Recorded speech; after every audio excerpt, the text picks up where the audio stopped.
Ang pipili, kwarta. At tuta sa Davao de Oro. First District, Congressman Zamora. Ang pipili, kwarta gihapon.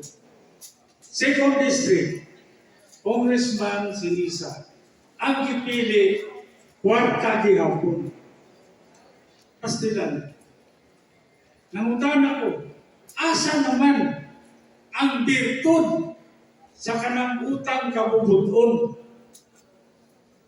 Panahon ni PRRD, ang tibuok Davao Region, dako ang benepisyo ng dawat sa administrasyon sa Duterte.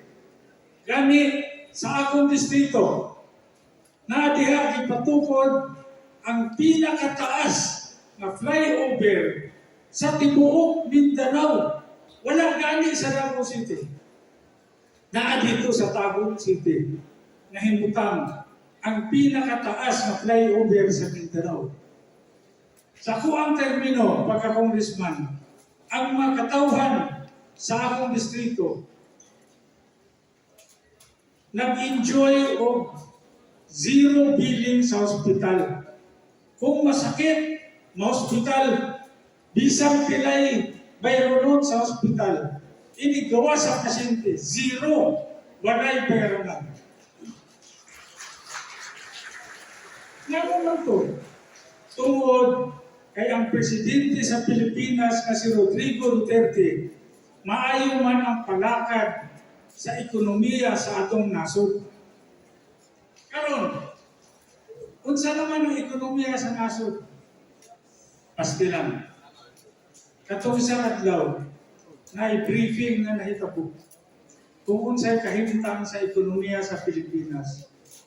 Hit-hit pa sa Altitran na isuong ko. Ang projection sa economist, ang bugas, way siguro, buabot og 70 pesos per kilo. Kunya, siyempre ang dollar, nagkamahal. Ang pesos nato, nagkagamay. Ngunit problema ang dako. Third or last quarter of this year, ato nang matagamtaman, labi na yun katong atong mga igsoon na nagkalisod-lisod. Matagamtaman nila ang kapait sa kinabuhi. Gutom ang mga tao. Karon kung gutom ang mga tao, unsa may ato ang bulaton, unsay pabuton? Crime rate, musaka na sad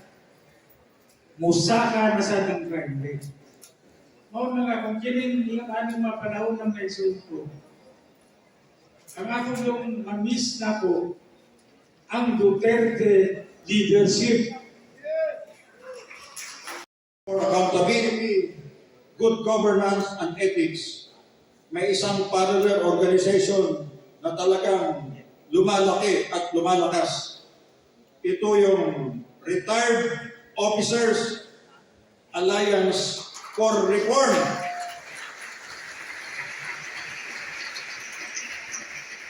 Kung mayroon tayong raids, mayroon kaming ROAR. Di ba? Retired Officers Alliance for Reform. ROAR. Sama kami sa inyo. At sana lalong lumakas ang ating pagsasama-sama, lalo na kasama na natin, isinama na tayo ng bukpong sa pagbabago. Daghang salamat kaninyong tanan. Maayong hapon. Daghang salamat, General Juanes Estelon Jr.